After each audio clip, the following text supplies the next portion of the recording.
Hi, I'm Dennis North with OCC's theater program, and this is Letters from the Inside, Dear Pandemic.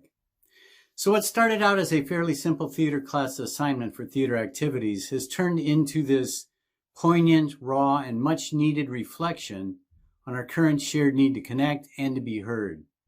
So with Letters from the Inside, what you're going to see are 14 OCC acting students reading over 30 responses to the question, what has the pandemic cost you? And what have you been dealing with in your need to create? So thanks for sharing your time with us. Hope you enjoy. The actors that you're going to be seeing are Marissa Carson, Andrew Nance, Deja Walker, Stephen Pruitt, Kyrie Williams, Sydney Totes, Alexa Dewey, Jessica Braun, Ashley Lee, Lauren Razutek, Elissa Haas, Audrey Schoberg, Amanda Almazar, and Alicia Mixon. So Andrew, Kyrie, Jessica, Lauren, and Alicia are part of the theater activities class, so this is their project. So first up is Marissa reading a letter from Rachel, who is a legal assistant. Coronavirus has affected my life in many different ways. When it began, I was terrified beyond all means. As it progressed, I'm less afraid and far more concerned with all of humanity. It has opened new perspectives for me, new lines of thought. Although it's a terrible thing, I'm doing my best to stay positive and responsible. Living through a global pandemic can be exciting in all different ways, depending on how you look at it. Bridget, an OCC student. The new coronavirus has changed me in many ways. I'm now intrigued by nature and its little quirks, how everything around us evolves for survival. More than ever do I pay special attention to Mother Nature's power. She knows what's best for her. If she needs to wipe out a few 100,000 of us, then she will. I'm much more aware of how much media exposure can control human actions. I'm more aware of how people can't think for themselves. I'm more aware of how valuable taking time to unwind and relax is for my spirit. And I am aware that there will be another virus that will come along and tell us who's boss. A student who is a Chinese historian said that the epidemic has forced me to cancel or postpone many of my academic plans, including canceling my plans to study foreign language abroad. Since the start of the epidemic, productivity in my workplace significantly decreased due to travel/workplace restrictions. Lastly, I have been unable to see most of my family after being forced to cancel all holiday celebrations just so we can protect our elderly loved ones. Sam, horse driver. So when COVID hit, we all found out that some of us would be placed in furlough. Some people would be let go. I didn't know what was going to happen, so after talking with my manager and him stating that he would have to place one of us 2 drivers on furlough, me being me, I offered to be placed on furlough. Since I didn't have a wife and kids, and by me and my mom and brothers living together, I don't have to worry about paying all the bills by myself, so I volunteered. And now I'm back working full time again.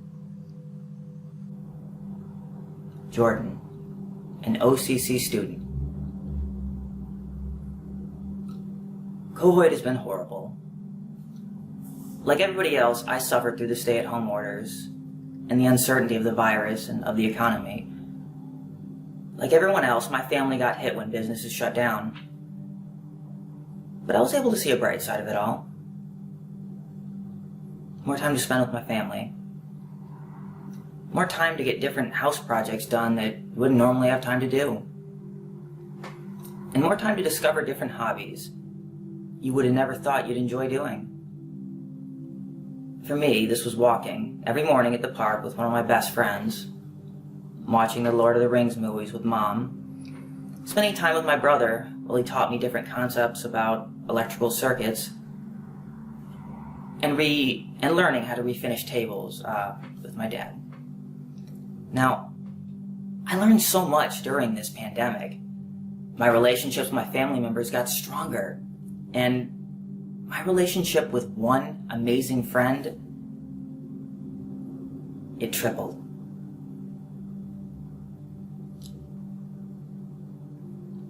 She saved me during this pandemic, and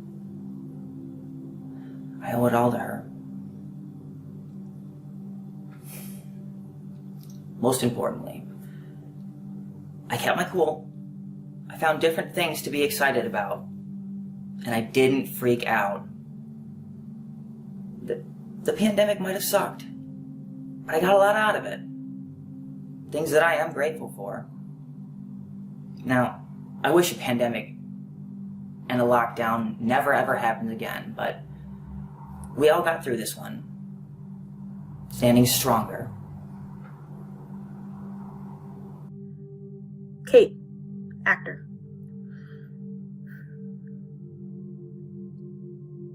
Carrie Fisher said, "When the world breaks your heart, make art." And I can say that in the past months in the pandemic, I'm watching life as we know change, and people having to lose their loved ones, their jobs, their way of life, their safety, their health.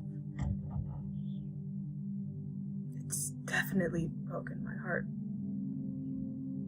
So, at my house, I've just tried to write a lot, every single day. Different projects and journals, so I can remember this time that will go down in history, and hopefully for the good, that we'll come out of this stronger and hopefully more alive, and really not take anything for granted anymore. The things that are important: family, community, love, and the arts. Create, create, create. This is Janine, who is an actor. Here in quarantine, some things I'm doing to pass the time are actually all art related. Listening to music, lots of music. Netflix, movies, books. I also work on some refinishing projects. I like to take things that maybe some would consider junk and some that people don't want anymore and refinish or refurbish them.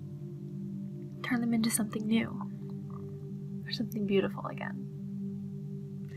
And because I don't have all the supplies I necessarily want for a particular project, I've learned in quarantine that sometimes you have to improvise. And even if something is not your vision, it doesn't have to be perfect to be beautiful. Chris, truck driver. COVID didn't cost me anything, luckily. Being a truck driver, I had to work through the pandemic due to being essential.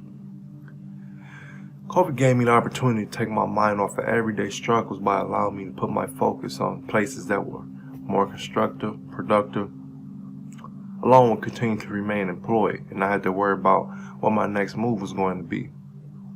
COVID helped me to learn even more so than before that you don't always have to be on the move. Being able to sit still, reflect, and enjoy being at home. Getting to know myself and my family a little bit better has been a blessing, because you never know when your time is up and you might not get the chance. Terrence Cook. I'm still able to make ends meet dealing with this COVID situation. It didn't cost me anything. It gave me a better outlook on life itself, and some things are out of your control. I learned to be mentally and physically prepared, as well as financially, because I know things can get out of hand fast, and I've seen it happen right before my eyes. Logan, who's a coach, said, "Nothing much changed since COVID came. We at least cost-wise. COVID didn't cost me nothing, but it did give me a pre-test and running nose and eyes after taking the test. I learned to be thankful because 6,700 people died. Kara, the cashier. I don't know what it really cost me. Oh, I guess I could say I got a stimulus check, LOL. I also learned to stay away from people and to always wear a mask. This is Script 15. I'm Melissa, reading as Jamie the cashier. So many things are different now since the COVID thing. Fortunately, I'm an essential worker, so I was able to keep my job. I wasn't affected financially, but it did set back my weight loss goal when it caused the gyms to close. It gave me a chance to realize that our government has more control over us than we think. I learned that we Americans had a chance to make all of this go away sooner than later, if people just wear their masks. But they wouldn't even do that because they didn't like them. Carrie, musician, business owner. I'm the owner of the Magic Bag and lead singer of the Mega's 80s band. I contracted coronavirus somewhere between March 12th and the 17th. I was one of the first 5 cases in Traverse City to get COVID. I was in the hospital for about 2 weeks with zero energy and couldn't talk. Thought I was gonna die. Mind you, I'm a healthy, non-smoking 50-year-old. When I came home, I couldn't sing or carry on a conversation for more than a few minutes. I'm much better now, but I still had the effects of the virus 6 months later. Before the virus, I was singing at sold-out shows 3 times a week and doing 2-hour shows. The virus has impacted me greatly, not just physically, but financially as well. Magic Bag was selling out shows consistently every week before the pandemic hit. Now concerts are the last things that will open back up. I invested $1 million 1 year before the pandemic hit because business was booming. Money does not matter to me though. What matters is the health and safety of human beings. There's a possibility that the Magic Bag will close forever. I will deal with it the best I can. I just started feeling like myself again in August. I'll go on daily walks and isolate up north. I want people to understand how terrible this is and that I almost died from this. People that are protesting about not wearing masks are so selfish. They need to understand how real this is and that it can kill anyone. It doesn't matter what age or how healthy you are. I hope one day soon to reopen the Magic Bag and have lots of customers again. But I don't see that happening until there's a vaccine and people are safe. Meredith, a theater teacher. I am a theater teacher at a private school. I was scared at the start of the pandemic because I didn't know what was going to happen with school. They canceled all theater shows for the first half of the school year. An opportunity opened up where I can teach English class, so I took it. I now teach 7th, 8th, and 9th grade. I take the pandemic seriously, and I hope everyone wakes up to this. I tested positive for COVID in October, and now I have to teach virtually for 2 weeks. I hope no one in my classes gets this from me. Emily, nurse. I am a nurse at a big hospital in Michigan. I work at the GYN medical floor. Most of our patients get scheduled surgeries. It is an all-female floor. When COVID hit in March, we were all kind of nervous, not knowing what to expect. March 30th is when our unit got shut down. We didn't have enough patients to keep it open because they stopped doing many surgeries. When our floor shut down, we worked in the resource pool. We were pulled to do whatever floor needed us that day.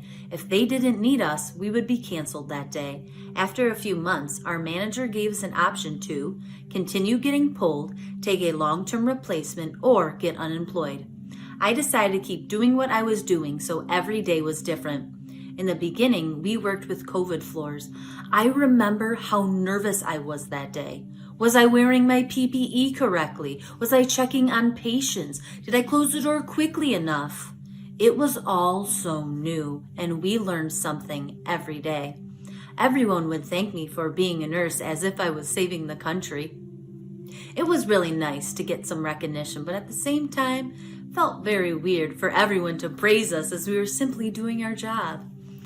It was also very hard to stay away from family and friends, especially because I am a nurse working with COVID patients. It was so thankful for technology to communicate with them. A good thing to come out of it was getting a puppy, and that definitely made quarantine a lot better. He made us active, and we got a lot of love and kisses daily. Liz, theater technician. Minutes away from opening the doors, a phone call comes in and our client comes walking up to us in a state of shock and horror. The words, "all events canceled," are all I could hear as I ran to call the boss. I was the one to have to break the news to our team. I was the one who had to carry the weight of knowing my voice would speak the worst news to my newfound tech family. We're done. Everything spun so fast as I detached myself in order to get the work done of shutting down the theaters and sending everyone where they needed to be. I took the hardest steps up to the person I admire most, the one I had to break the news to, and we were both silent. When our eyes met, we both knew this would be the end for a very long time of this beloved program. So much got said in that look, in the silence. If I had one regret that day, it was not placing a hand of comfort on his shoulder as the tears came. Would we ever see our theaters light up again? I knew the job I had grown so fond of was gone. The kids I had the privilege to teach, slug a wrench with, and pull off what we can only call theater magic, was about to cause the worst grieving of my life. It's been 7 months, and I still catch myself crying. There hasn't been a lot of room for anything else in my life. I often joked that if a man was ever willing to date me, he'd have to take a second seat to my love, theater. But honestly, it's not a joke. I have had a painful but incredible journey in pursuit of my own personal career in the entertainment industry.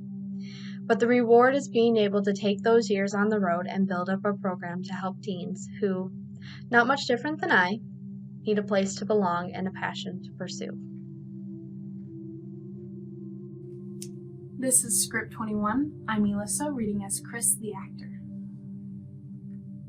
We'd be lost without the arts, wouldn't we? I don't know anybody who isn't watching Netflix or Amazon Prime or Hulu, or if you're my family, all three. I'm really grateful for all the entertainment at our fingertips, and speaking to people online, my friends. Hey, what are you watching? Or what are you binge watching? And then I check it out and get hooked. We wouldn't have any of that without the arts. And that's certainly something that's made the pandemic more bearable. Something else I've been doing is reading scripts online through Zoom with my theater family, and that doesn't come without its own challenges, right? Latency delays and trying to hear the right inflections on the line. But in times like these, it's certainly helped me to fill the void. That's also something I've been doing as far as what I've learned from the pandemic. It's more about remembering what I've taken for granted, right? Something as simple as remembering to put on your mask before you go into CVS or whatever you have. I think everyone could agree that as many struggles as we're having right now, it really could be worse. If you have our help, everybody I know, thank God, has their help. I think that's what's kind of nice, is that once we get through all of this, we're going to come to appreciate all the things that we never used to have to think about. I don't think that'll be the case anymore.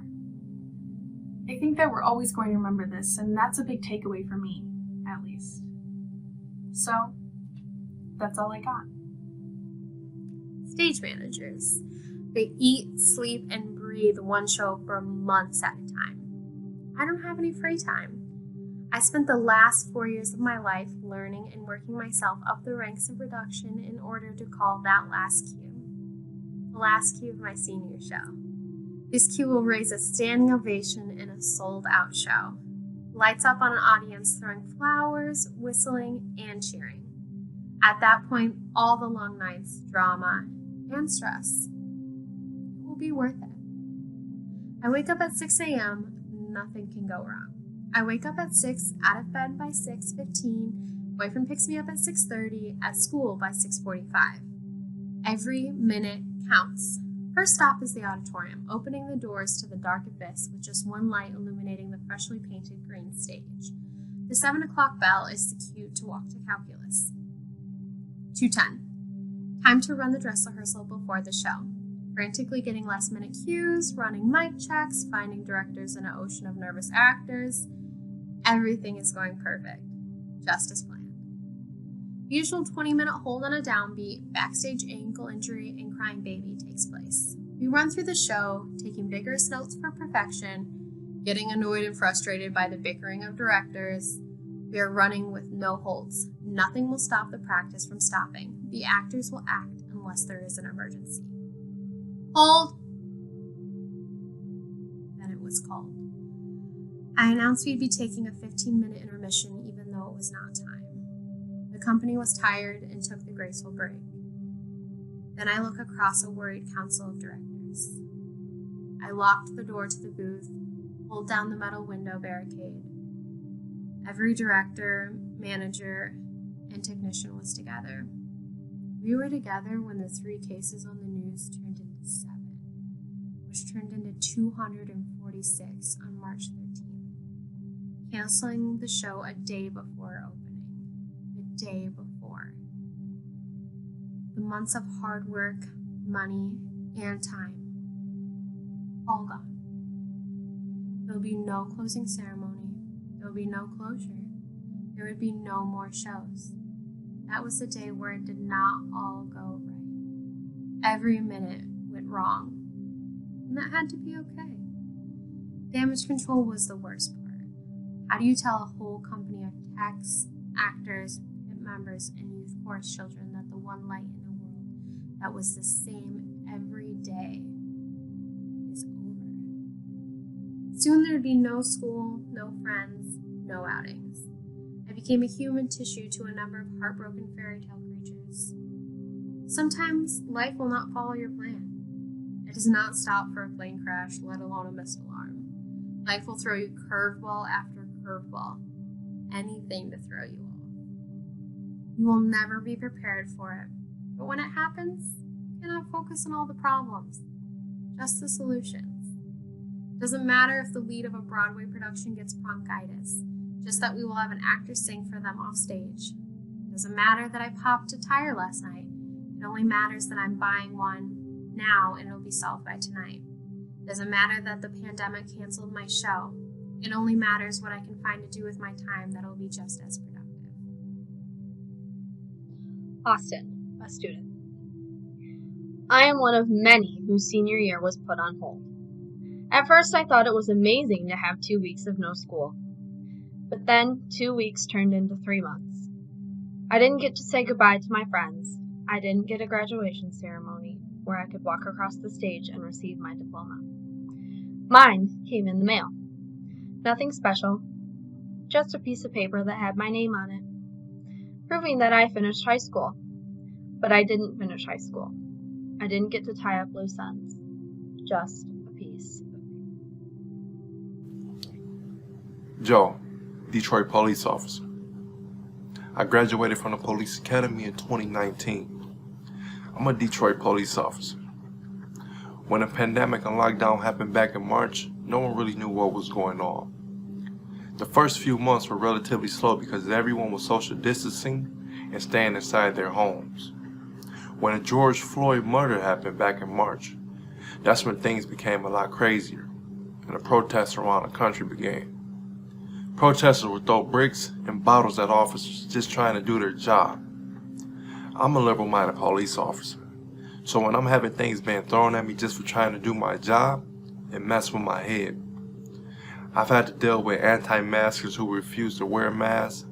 I had to forcefully arrest a few people who refuse to wear masks. There's been a few deaths in the DPD, so this is a very real disease that I take seriously. I hope people think more about others during these hard times, because that's the only way all of us will make it through it. This is Clark, a student. Honestly, this has cost me nothing personal. I've gained from this experience.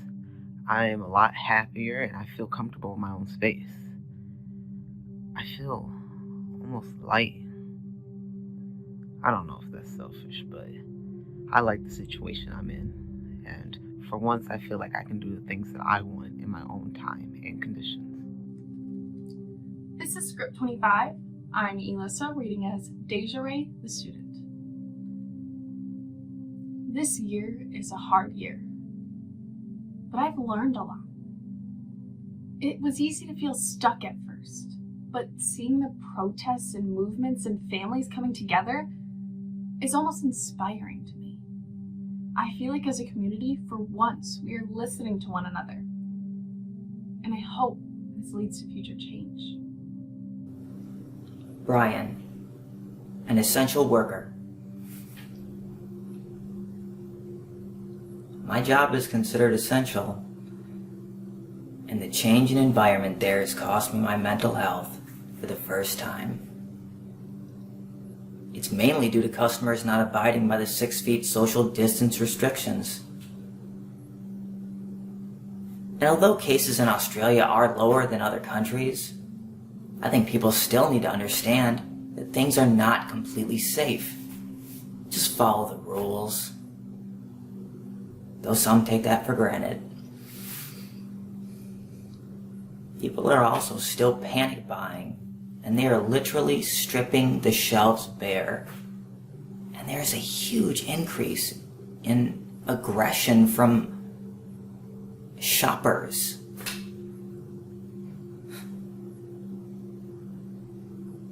Jennifer, job coach. I lost my job as a job coach because I didn't want to put my mom at risk.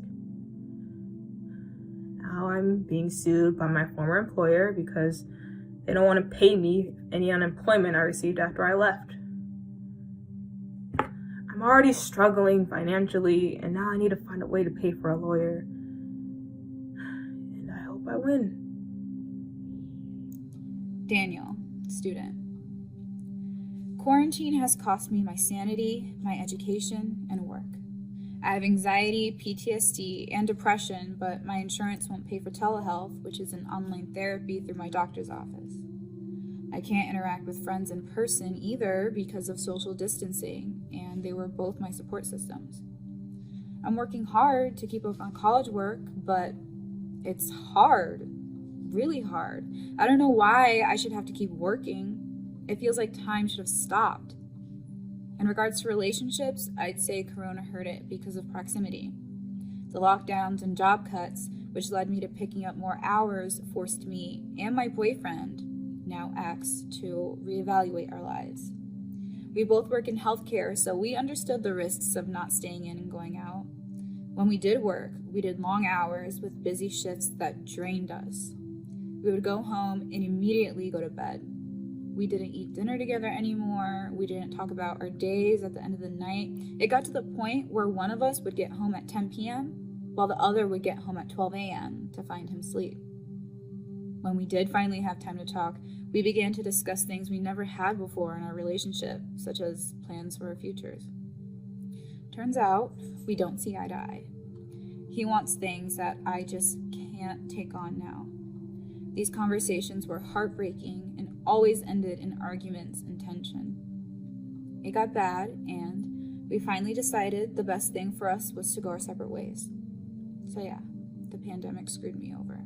This is Ren, a college graduate. I live in London, and I just graduated from the University of Cambridge. The pandemic affected me a lot because I was finishing my degree when it got bad in March. They had to shut my school down and all the teaching reduced to about 50%. I had to finish my dissertation and all of my final assignments with no help at all.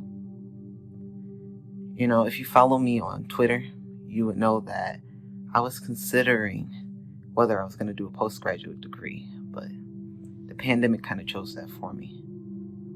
I don't think I can handle that right now. It was horrible being away from the university environment and all of my friends. It happened so quick that I didn't even get to say goodbye to my international friends because they had to return back home. It was like one blink of an eye and everything that I knew as my life had changed. I also miss the theater, which was my hobby and my passion. Who knows when that's going to be back again. But although that part of my life was difficult, I do enjoy the home comforts I get with my family, who I love to death. So, that part of lockdown wasn't that bad. Dick, a tech coach. I've dealt with chronic depression my whole life. Through years of therapy and medication, I've learned how to live with it.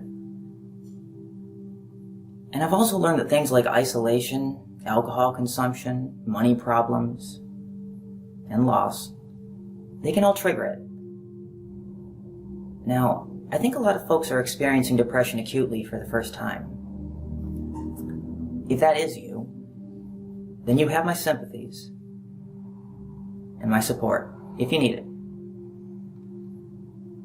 And there's one thing you should know. It's okay. It's okay to feel exhausted and tired and angry and beaten down and fed up and sad. There's a global pandemic.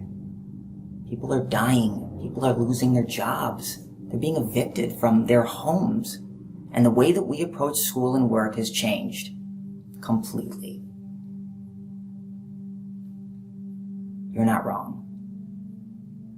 No amount of stores opening, positive news stories, or happy movies is going to change that. You don't get to see the people that you know in the way that you used to. You don't get to hug your friends. Might not even get to leave your house that much. If you feel awful, that's okay.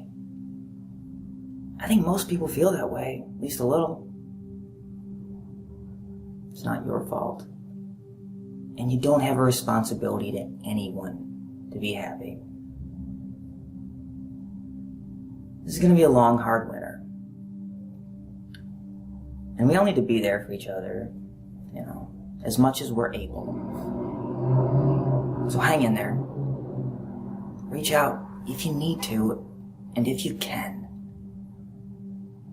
And reach out to those that you know, and those that you love. This is Allison, who is an actor. I work at a lab, and we've stayed open, and I've been working a few days with just 1 or 2 other people in the lab. I've been able to explore other hobbies, like I've been really into birding lately. And I've been able to see a lot of other species that I've never in my life even seen before. And I think it's because I never really took the time to slow down and just stop. And just be still and look at them. So, slowing down has been nice, given me a lot of cool experiences. I've been watching. One of my favorite things to do is watch really low budget movies. I've really been admiring the creativity that comes with a tight budget and limited resources. Or, maybe not as much experience as we're used to seeing. It's like a really different kind of thing that is a finished product. So that's really cool. I've been doing a lot of self-care, cleaning the house. I've done some remote script readings with some friends.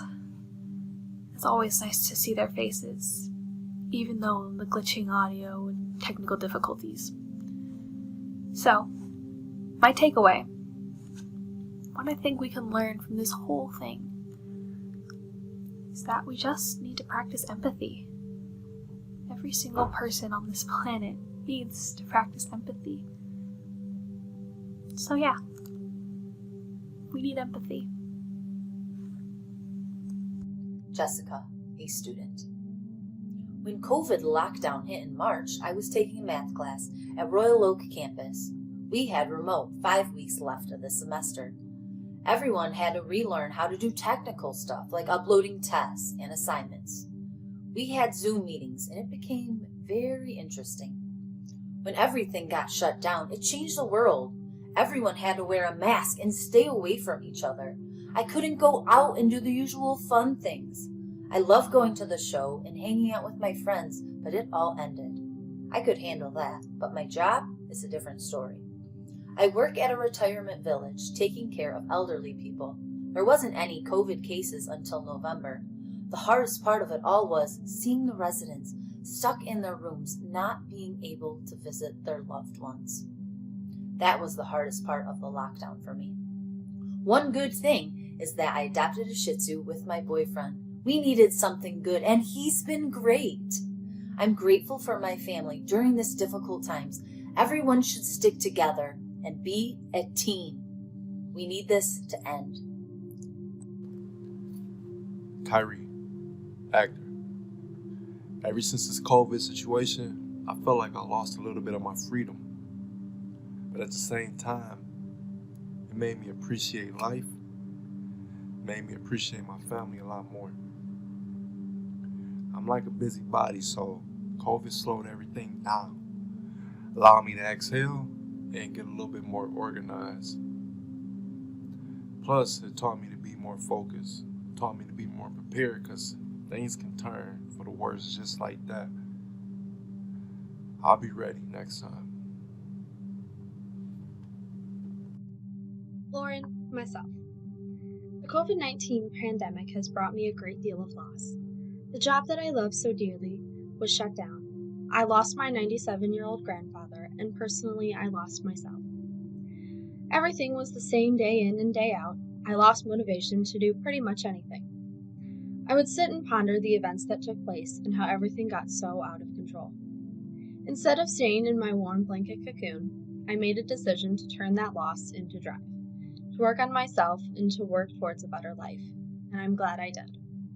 I now live on my own with my crazy and adorable puppy.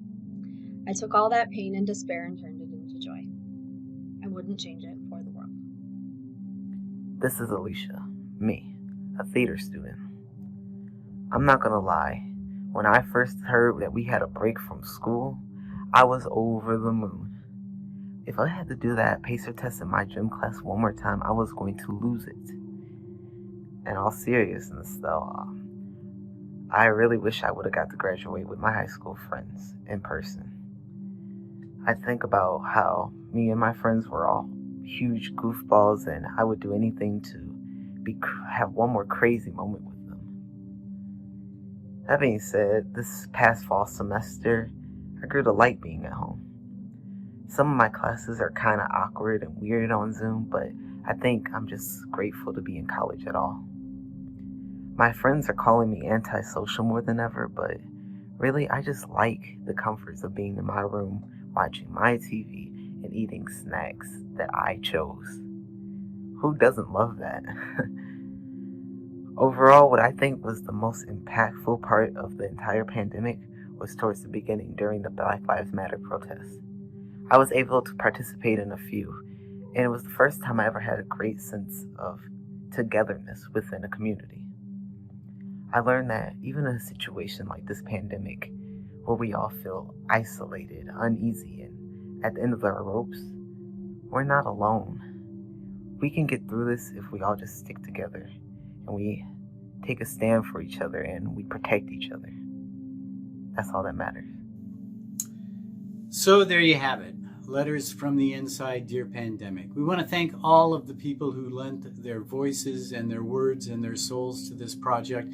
And I'd also especially like to thank all of my actors. They've done an amazing job lending their talents. If nothing else, they have shown such great resiliency. I mean, art will always find a way to create, will find a way to be created. And these guys, even in less than an ideal world, have built a community amongst themselves. I cannot wait to see them on stage. All right, so what has the pandemic cost me? This is my letter. As to what the pandemic cost me personally, first and foremost, I think what it cost me initially was peace of mind. We were all thrown into a moment of pure, chaotic, surreal history, living history. I think after that adjustment to the reality of the world pandemic, what it ultimately cost me was precious time. Time to live, time to create, Time to physically connect, to actually touch people I love and care for. But aside from costing me precious time, it also gave me precious time. Time to breathe and reflect and reevaluate. The fear, the questions, blame, hopelessness, and then hope and call to faith that it brought gave me time to see and examine, maybe stop ignoring a broken world in need of healing on so many other levels. The being reminded of what we put our faith in, what can and can't save us, of seeing the best and the worst of folks, of seeing beautiful moments of the world that we might create after the vaccines all roll out, for me, was a godsend. Not because it will change, but because it could. Mass moves mass, and if we collectively make a choice to heal ourselves, to not outsource our humanity to Netflix, TikTok, or our favorite news outlet, but from each other, from actual human beings, then with a blessing from above, we just might have a chance. Cheers.